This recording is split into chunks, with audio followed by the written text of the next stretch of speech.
Hello friends, welcome back to Neon Classes. Today we will start with subtraction of vector by using triangle law and parallelogram law. Then inequality of triangle for vectors, multiplication of a vector by scalar, unit vector, then IJ system, and finally problems on vector. Talking about me and my course, I am Jesh Patil. I will cover foundation building mathematics for students. Those who are going to appear for JEE, NEET, NTSC and Olympiad examinations. Please watch this video till end and also subscribe our channel Neon Class. Follow my Facebook page Neon Class. So today we will see the subtraction of any random two vectors. In our last video we have seen the addition of two random vectors by using triangle law, parallelogram law and polygon law. We have also learned how to calculate the magnitude of resultant vector and direction of resultant vector from any vector. तो आज हम देखेंगे कि कोई भी दो random vector का subtraction कैसे करते हैं। उसके पहले हम एक जो प्रॉपर्टी हमने लास्ट वीडियो में देखी थी उसको रिकॉल करेंगे। प्रॉपर्टी ऐसी थी कि कोई भी अगर ये वेक्टर होता है उसको हम माइनस से मल्टीप्लाई कर देते हैं तो उसका जो है वो डायरेक्शन 180 डिग्री से चेंज रहेगा, मतलब पूरा अपोजिट डायरेक्शन हो जाएगा और मैग्नीट्यूड सेम रहता है। जैसे वेक्टर ए अगर ऐसा है तो माइनस ऑफ वेक्टर ए क्या होगा, कुछ इस तरह होगा, जिनका मैग्नीट्यूड तो सेम होगा, सिर्फ डायरेक्शन में जो 180 डिग्री से चेंज हो जाएगा। अभी हम देखते हैं कि सब्ट्रैक्शन हम कैसे करेंगे कोई भी दो वेक्टर का। तो सबसे पहले हम पैरेललोग्राम लॉ से कैसे करेंगे वो देखते हैं। मैं कोई भी दो वेक्टर्स लेता हूँ, जैसे वेक्टर ए और वेक्टर बी, और मुझे क्या फाइंड करना है, vector A minus vector B. तो मैं vector A minus vector B को क्या लिख सकता हूँ, vector A plus minus of vector B, ठीक है, इस तरह लिख सकता हूँ।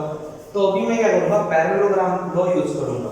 तो सोचो ये मेरा वेक्टर बी है, ठीक है, वेक्टर बी, और ये मेरा है वेक्टर ए, ये हो गया वेक्टर ए। तो अभी मैं क्या करूँगा, पैरेललोग्राम लॉ यूज करूँगा और इसको क्या करूँगा, माइनस से मल्टीप्लाई करूँगा। अगर मैं इसको माइनस से मल्टीप्लाई करता हूँ तो मेरा ये वेक्टर हो जाएगा कुछ इस तरह से। तो ये हो गया मेरा माइनस ऑफ वेक्टर बी। तो यहाँ पे दोनों का मैग्नीट्यूड सेम है, सिर्फ डायरेक्शन चेंज किया है और उनको कोइनिशियल किया, क्योंकि हमको क्या लगता है पैरेललोग्राम लॉ अप्लाई करने के लिए दोनों वेक्टर को कोइनिशियल चाहिए। तो पैरेललोग्राम लॉ के हिसाब से एडिशन क्या होती है वेक्टर की, उसका जो कोइनिशियल पॉइंट होता है उससे जो डायगोनल निकलेगा उनका क्या होगा, रिजल्टेंट वेक्टर। मैंने आपको लास्ट लेक्चर में बताया ही है। तो इसका रिजल्टेंट हो जाएगा कुछ इस तरह से, ठीक है। तो ये हो गया तुम्हारा vector A plus minus of vector B, ठीक है। तो मैं इसको पैरेललोग्राम पूरा भी कर देता हूँ। तो ये पैरेलल चेक कर, तो ये हो गया हमारा पैरेललोग्राम, ठीक है। तो ये पैरेललोग्राम है और मैंने वेक्टर पैरेललोग्राम लॉ से vector A plus vector minus of vector B कर दिया है। तो अभी मैं क्या करूंगा, ये अल्टीमेटली क्या हो गया तुम्हारा vector A minus vector B. तो मैंने आपको एक और प्रॉपर्टी बताई थी कि हम वेक्टर को पैरेलली शिफ्ट भी कर सकते हैं। तो मैं इस वेक्टर को पैरेलली शिफ्ट करूंगा तो ये कुछ इस तरह से आ जाएगा, ठीक है। और ये तुम्हारा हो गया पैरेललोग्राम लॉ से सब्ट्रैक्शन ऑफ टू वेक्टर्स, और ये पैरेललोग्राम कंप्लीट हो गया। तो कोई भी पैरेललोग्राम लॉ अगर हम लगाते हैं तो मतलब पैरेललोग्राम लॉ में जो ये वाला डायगोनल होगा वो क्या होगा तुम्हारा, vector A minus vector B, ठीक है। और vector A plus vector B क्या होता है वो तो हमको पता ही है, वो होता है ये बीच वाला डायगोनल, मतलब जो कोइनिशियल पॉइंट से निकलता है वो वाला डायगोनल। तो ये चीज याद रखो, vector A minus vector B होगा ये अपोजिट वाला डायगोनल जो कोइनिशियल पॉइंट के अपोजिट में होगा, और vector A plus vector B क्या होगा, किसी जो कोइनिशियल पॉइंट है वहां से जो डायगोनल होता है उसको vector A plus vector B बोलते हैं, रिजल्टेंट। अभी हम देखते हैं कि हम इसको ट्रायंगल लॉ से कैसे कर सकते हैं, ठीक है। तो ट्रायंगल लॉ से अगर करना है तो हम इसमें भी थोड़ा सा मैनिपुलेशन करेंगे। कैसे, देखो हमको क्या फाइंड करना है, vector A minus vector B, तो कुछ तो भी आएगा ना रिजल्टेंट वेक्टर सी, ठीक है। तो मैं इसको एक और क्या लिख सकता हूँ, vector A equals to vector C plus vector B लिख सकता हूँ, ठीक है। तो मैंने क्या किया यहाँ पे, vector A minus vector B निकालना था, वो कुछ ना कुछ रिजल्टेंट वेक्टर आने वाला था, तो जिसको मैंने सी से डिनोट किया है। तो वेक्टर सी, तो मैं माइनस ये वाले वेक्टर को उस साइड में अगर शिफ्ट मतलब ट्रांसफर कर दो तो क्या हो जाएगा, वेक्टर ए क्या हो जाएगा, vector C plus vector B. तो एक प्रकार से क्या हो गया, मेरे को सी और बी का क्या करना है, एडिशन करना है ट्रायंगल लॉ से। तो मैंने ये ले लिया तुम्हारा वेक्टर सी, ठीक है। तो ट्रायंगल लॉ लगाएंगे, ये हो गया वेक्टर बी। तो वेक्टर सी और वेक्टर बी है, तो उसका रिजल्टेंट क्या होगा एडिशन करने के बाद ये, तो ये आ गया तुम्हारा वेक्टर ए। अभी हम क्या करेंगे, वो बी को फिर से यहाँ पे लिखेंगे, तो क्या हो गया vector A minus vector B equals to vector C. अभी हम डायग्राम में देखते हैं। अब पहले हम अब तक क्या करते थे, एडिशन के लिए क्या करते थे, जो वेक्टर का स्टार्टिंग एंड पॉइंट होगा उससे जो दूसरा वेक्टर होगा उसका स्टार्टिंग पॉइंट को हम एक पॉइंट पे रखते थे। अभी इस बार क्या किया है, दोनों का जो एंड पॉइंट है, देखो ये स्टार्टिंग पॉइंट होता है वेक्टर का और एंड पॉइंट होता है, तो दोनों का एंड पॉइंट हमने एक ही जगह पे किया है, और जो तुम्हारा स्टार्टिंग पॉइंट है उनको हमने जोड़ दिया है, तो उससे तुमको क्या मिल गया वेक्टर सी। तो मैं इसको वेक्टर सी को क्या लिख सकता हूँ, vector A minus vector B. तो ये कुछ इस तरह से हो गया तुम्हारा ट्रायंगल लॉ से सब्सट्रैक्शन एंड पैरेललोग्राम लॉ से मैंने आपको अभी तक बताया है। अभी मैं इस पे एग्जांपल लेता हूँ। एग्जांपल लेकर तुमको एक नया कांसेप्ट भी मिल जाएगा, वो है यूनिट वेक्टर। तो यूनिट वेक्टर क्या होता है,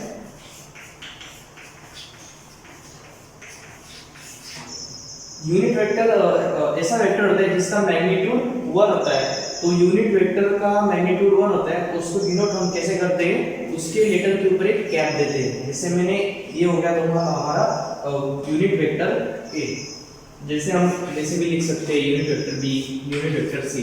इन सब का मैग्नीट्यूड क्या होगा,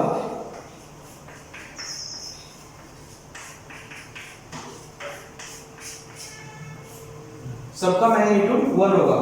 यूनिट वेक्टर का खासियत ये है कि उसका मैग्नीट्यूड 1 होता है। अभी हमको क्वेश्चन ऐसा दिया है कि हमको vector unit vector A minus unit vector B निकालना है और दोनों थीटा एंगल पे इंक्लाइंड है। मैं आपको डायग्राम निकाल के देता हूँ। ये वेक्टर बी है, यूनिट वेक्टर बी, और ये वेक्टर ए, यूनिट वेक्टर ए, और दोनों थीटा एंगल पे इंक्लाइंड है, ठीक है। तो मुझे क्या करना है, इन दोनों मतलब vector A minus vector B find करना है, यूनिट वेक्टर, उनका मैग्नीट्यूड निकालना है। तो हमने अभी तक मैंने आपको पैरेललोग्राम लॉ बताया था सब्सट्रैक्शन के लिए, उससे हम डायग्राम निकाल लेते हैं। तो ये कुछ इस तरह हो गया, ये हो गया मेरा unit vector B, unit vector A, इनका रिजल्टेंट क्या होगा, मैंने पैरेललोग्राम लॉ में बताया था, ये होगा तुम्हारा vector A minus vector B, ठीक है। तो unit vector A minus unit vector B क्या हो जाएगा तुम्हारा पैरेललोग्राम का ये वाला डायग्राम, ठीक है। तो ये कौन सा एंगल है, थीटा, और ये हो गया तुम्हारा पैरेललोग्राम लॉ, सॉरी पैरेललोग्राम। तो अभी हम इसमें क्या करेंगे, कोसाइन लॉ लगाएंगे। तो कोसाइन लॉ क्या होता है, मैंने ट्रिग्नोमेट्री में आपको बताया है, कोसाइन लॉ होता है, इसको नीचे लिखता हूँ, plus unit vector B square minus 2 into unit vector of A magnitude of unit vector B into cos of theta. ये हो गया तुम्हारा कोसाइन लॉ। अभी इसमें हम वैल्यू पुट करेंगे। तो यूनिट वेक्टर का मैग्नीट्यूड 1 होता है, तो 1 square 1 plus 1 square 1 minus 2 into cos theta. तो इसको हम अभी सिंप्लीफाई करेंगे, तो मैं इसको कुछ इस तरह लिख सकता हूँ, ठीक है, 2 इंटू 1 माइनस कॉस थीटा। मैंने ट्रिग्नोमेट्री में आपको एक हाफ एंगल वाला फॉर्मूला बताया था, 1 माइनस कॉस ऑफ थीटा क्या होता है, 2 into sine square theta by 2, ठीक है। अगर आपको पता नहीं है तो ये वाला फॉर्मूला याद रखो, बहुत जगह आपको काम आएगा, या फिर आप मेरा ट्रिग्नोमेट्री का वीडियो देख लो, आपको उसकी तरह से रिलेटेड जो भी फॉर्मूले आपको पता चलेगा कंसेप्ट के साथ, ठीक है। तो मैं इसको वैसा लिखूंगा तो क्या आ जाएगा, 2 into 2 sine square theta by 2। ठीक है, तो ये क्या हो जाएगा तुम्हारा under root of 4 into sine square theta by 2। तो 4 into sine square theta by 2, तो इसका वैल्यू आ जाएगा 2 into sine of theta by 2। तो magnitude of vector A minus vector B क्या हो जाएगा 2 into sine of theta by 2। ठीक है, तो मैं आपको एक शॉर्टली बता देता हूँ मैंने क्या किया है। मैंने vector A minus vector B करने के लिए पैरेललोग्राम लॉ लगाया जो भी हमने पढ़ा है। तो उससे क्या होता है, जो वेक्टर ए और वेक्टर बी का जो पैरेललोग्राम लॉ बनेगा जो एक्सटेंड किया है मैंने यहाँ पे, उसका जो अपोजिट वाला डायगोनल होगा कोई इनिशियल पॉइंट का अपोजिट, वो वाला डायगोनल क्या इंडिकेट करता है, vector A minus vector B. तो मैंने इसमें कोसाइन लॉ लगा लिया। कोसाइन लॉ से मुझे जो vector A minus vector B है उसका मैग्नीट्यूड मिल गया 2 into sine of theta by 2। तुमको कोई भी डाउट होता है तो मुझे पूछ लो कमेंट सेक्शन में, आपका डाउट वापस क्लियर कर दूंगा। Now we will see the triangle inequality for vectors. We all know that for in a triangle, let's say the three lengths of triangle sides of are A, B and C. Then A is always less than B plus C, and so on. For B is less than A plus C, then C is less than A plus B. तो वही हम inequality vectors के लिए लगाएंगे। हमारे पास एक triangle है जो दो वेक्टर और उसके रिजल्टेंट से बना है, जैसे vector A plus vector B. तो ट्रायंगल लॉ से इसका रिजल्टेंट क्या आ जाएगा तुम्हारा third side of triangle, that is vector A plus vector B. तो हम वही इनइक्वालिटी लगाएंगे। चलो मैं इसको नेम कर देता हूं पी क्यू एंड आर। तो जो हमारा ट्रायंगल का इनइक्वालिटी था उससे हम ऐसा लिख सकते हैं, length of PQ is less than length of PR, length of PQ plus length of QR. So अभी हम लेंथ ऑफ PR हमारा क्या आ जाएगा, magnitude of vector A plus B। तो हम ऐसा लिख लेंगे magnitude of vector A plus B is less than magnitude of vector A plus magnitude of vector B। तो ये प्रॉपर्टी को याद रखो, कोई भी रिजल्टेंट होगा कोई भी तो वेक्टर के एडिशन का, उसका जो मैग्नीट्यूड होगा वो लेस देन होगा उन दोनों वेक्टर के इंडिविजुअल के मैग्नीट्यूड के सम के साथ। मतलब magnitude of vector A plus vector B is less than magnitude of vector A plus magnitude of vector B। हमें और एक ट्रायंगल की इनइक्वालिटी पता है, वो क्या होती है, कोई भी ट्रायंगल का जो साइड होता है वो जो रिमेनिंग साइड है उनका जो डिफरेंस होता है उससे हमेशा बड़ा होता है। तो हम क्या लिख सकते हैं, length of PR is greater than length of PQ minus length of QR। तो प्रॉपर्टी क्या है, जो थर्ड साइड ऑफ ट्रायंगल है वो दोनों के डिफरेंस से हमेशा बड़ी रहेगी। तो लेंथ ऑफ PR जो थर्ड साइड है वो length of PQ minus length of QR से क्या होगी, बड़ी होगी। तो अभी हम फिर से वो वेक्टर की फॉर्म में लिख लेंगे जो वेक्टर है। तो लेंथ ऑफ PR क्या रहेगा तुम्हारा, magnitude of vector A plus vector B is greater than magnitude of vector A minus magnitude of vector B। ठीक है, अभी हम क्या करेंगे, ये दोनों कंडीशन है, मतलब ये दो इक्वेशन है, इनको एक इक्वेशन में लिख लेंगे। तो क्या जाएगा, magnitude of vector A minus magnitude of vector B is less than magnitude of vector A plus vector B is less than magnitude of vector A plus magnitude of vector B। तो अभी ये तो हो गया सिर्फ inequality के लिए, पर एक कंडीशन ऐसी है जहां पे इक्वालिटी भी होल्ड करती है। तो अभी हम देखेंगे कि इक्वालिटी कहां पे होल्ड करेगी।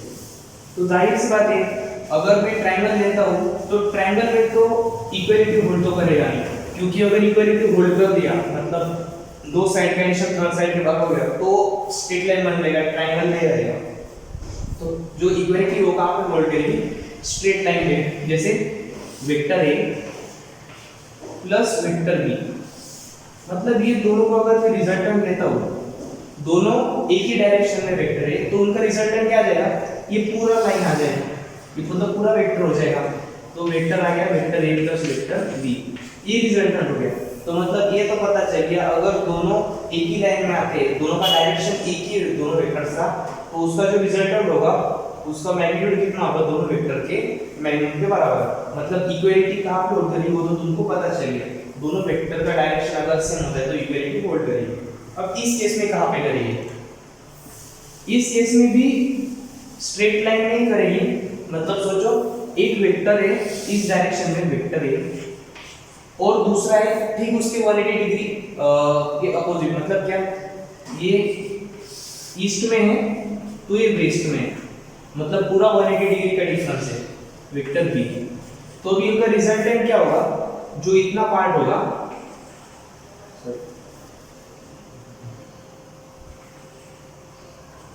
ये क्या होगा तुम्हारा वेक्टर ए जो आएगा तुम्हारा ऐसा आएगा, तो ये तुम्हारा आ जाएगा vector A plus vector B, ये वाला वेक्टर। ठीक है, vector A plus vector B क्या जाएगा इस केस में, vector A plus vector B. तो इस केस में अगर तुम मैग्नीट्यूड वाइज भी देखोगे तो देखो सोचो इस वेक्टर ए का जो मैग्नीट्यूड है वो तुम्हारा 5 यूनिट पकड़ लो तुम इसको, और इसका कितना है तुम्हारा 3 यूनिट। ठीक है, तो दोनों स्ट्रेट लाइन में है, तो अगर तुम ज्योमेट्रिक वाइज देखोगे तो इसका तुमको कितना आएगा मैग्नीट्यूड 2 यूनिट आएगा। और अगर वेक्टर में देखोगे तुम इसमें तुम रिजल्टेंट का फॉर्मूला भी लगा दोगे तो कितना आ जाएगा, चलो एक फटाफट निकाल लेते हैं। रिजल्टेंट का फॉर्मूला क्या था, वेक्टर ए का स्क्वायर प्लस वेक्टर बी दोनों का मैग्नीट्यूड का स्क्वायर, मतलब क्या, मतलब क्या 5 square 25 plus 9 minus 2 into 5 into कितना जाएगा तुम्हारा 3 इनटू cos ऑफ 180। ठीक है, तो ये कितना देगा,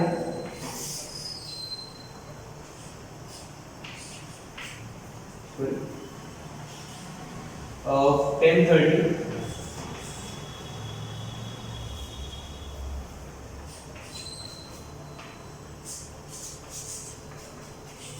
तो ये तुम्हारा कितना आ गया 2। दोनों वेक्टर का फॉर्मूला लगाया फिर भी तुम्हारा कितना आ गया यहाँ पे आंसर 2।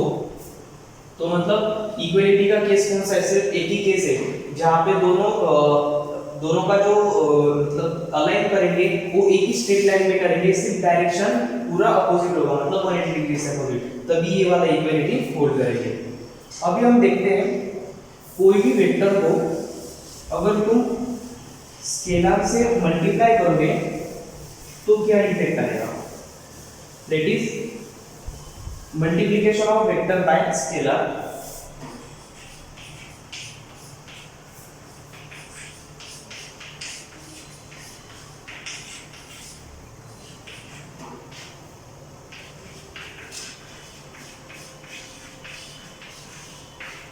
Bye scalar. तो अगर तुम कोई भी वेक्टर को स्केलर से मल्टीप्लाई करते हो तो तुमको क्या रिजल्ट आएगा, अभी हम उसको डिस्कस करेंगे। मैं क्या करूंगा, जितने जितने कंडीशंस आते हैं मैं आपको उससे एक्सप्लेन करूंगा, थ्योरी से या तो हम एग्जांपल के तौर पे देखेंगे। सोचो मेरा एक वेक्टर है ये वेक्टर, तो मैं इसको 2 से मल्टीप्लाई करता हूँ क्योंकि 2 क्या है स्केलर है, तो मैं अगर 2a लिखता हूँ 2 इंटू वेक्टर है तो ये क्या हो जाएगा, सिंपली इसका डबल हो जाएगा। ये जो वेक्टर है इसका लेता हूं, इसका मैग्नीट्यूड सोचो n है तो इसका मैग्नीट्यूड कितना हो जाएगा तुम्हारा 2l हो जाएगा। ठीक है, अभी मैं क्या करता हूं, जो वेक्टर है उसको 1/2 से मल्टीप्लाई करता हूं क्योंकि 1/2 भी स्केलर है, तो कितना हो जाएगा इस केस में इतना हो जाएगा, ये होगा तुम्हारा 1/2 वेक्टर, तो इसका जो मैग्नीट्यूड होगा वो कितना होगा l/2। मतलब जब तुम अगर स्केलर से किसी भी वेक्टर को मल्टीप्लाई करोगे तो उसके सिर्फ मैग्नीट्यूड में चेंज आने वाला है। ठीक है, अभी सोचो मैं -2 से मल्टीप्लाई करता हूँ, -2 इंटू वेक्टर, तो ये क्या हो जाएगा, ये सिंपली ऐसा हो जाएगा। ठीक है, इसका मैग्नीट्यूड तो उतना ही रहेगा 12, पर सिर्फ यहाँ पे माइनस का साइन लगाया है इसलिए इसका डायरेक्शन भी चेंज हो जाएगा। यही केस अगर हम देखते हैं -1/2 के लिए तो वेक्टर कैसे बन जाएगा, सिंपली ऐसा आ जाएगा। ठीक है, इसका मैग्नीट्यूड कितना होगा l/2 होगा और डायरेक्शन चेंज हो जाएगी। तो स्केलर से तो एक चीज समझ में आती है क्या, कि स्केलर से मल्टीप्लाई करोगे तो सिर्फ मैग्नीट्यूड में चेंज होगा और माइनस साइन -1 से मल्टीप्लाई करोगे तो डायरेक्शन चेंज होगा। अगर कोई भी स्केलर दिया होता है तो उतना फैक्टर से उसका मैग्नीट्यूड चेंज होगा। उनको अभी तक में जो भी डाउट होता है तो मुझे कमेंट सेक्शन में पूछ लो, मैं आपका डाउट वहाँ पे क्लियर कर दूंगा। Now let's see a question on IJ system. Observe the following figure which shows three vectors A, B and C. Specify these vectors in the terms of I and J. तो यहाँ पे क्या है, तीन vectors दिए, थोड़ा सा diagram ऊपर नीचे, ठीक है। तो ये तुम्हारा y एक्सिस, तुम्हारा x एक्सिस है, ये तुम्हारा वेक्टर A, वेक्टर B और वेक्टर C है। तो इनको तुमको IJ सिस्टम में लिखना है। तो सबसे पहले हम वेक्टर A को IJ सिस्टम में लिखेंगे। तो मैंने आपको बताया था आईजे सिस्टम में लिखने के लिए क्या करते हैं, स्टार्टिंग पॉइंट से एंड पॉइंट तक जाएंगे। तो यहाँ पे इसका स्टार्टिंग पॉइंट तो ये हो गया और जो एरो है वो उसका एंड पॉइंट है। तो अगर तुम यहाँ से यहाँ तक जाना है तो कैसे जाओगे? पहले तो तुम या तो तुम ऐसे जा सकते हो या तुम ऐसे जा सकते हो, कोई भी जाओ, आंसर एक ही आने वाला है। तो तुम यहाँ पे कितना है, 2 यूनिट। तो इसका मैं कोऑर्डिनेट्स लिख देता हूँ 5,2, इसका तो पता ही है 1,0। तो तुम यहाँ से 2 यूनिट नीचे जाओगे, मतलब कैसे जाओगे, निगेटिव वाई डायरेक्शन में। मैंने आपको बताया था वाई डायरेक्शन यूनिट वेक्टर क्या है तुम्हारा, जे कैप। तो माइनस जे कैप आ जाएगा क्योंकि निगेटिव डायरेक्शन में नीचे की तरफ है।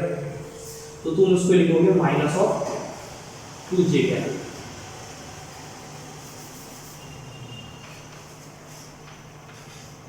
ठीक है। उसके बाद अब तुम यहाँ पे आ गए 5,0 पे। तो यहाँ से तुम निगेटिव डायरेक्शन में कितना आओगे, 4 यूनिट्स आओगे। 5 - 1 4 यूनिट्स। तो यहाँ पे कितना आ जाएगा, 4 आई कैप। पर तुम यहाँ पे निगेटिव डायरेक्शन में आए हो, इसलिए यहाँ पे क्या आ जाएगा, फिर से माइनस आ जाएगा। तो तुम्हारा वेक्टर ए क्या होगा, -4 आई कैप -2 जे कैप।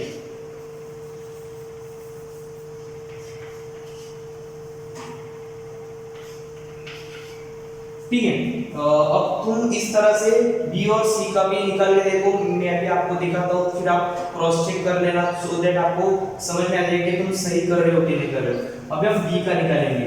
बी का स्टार्टिंग पॉइंट क्या है, ये तो उसका मैं कोऑर्डिनेट लिख देता हूँ -1,3। ठीक है। तुम ऐसे जाओगे x डायरेक्शन में, फिर नीचे आओगे, सही है। इसके कोऑर्डिनेट्स लिख देता हूँ, कितना है 1, -2।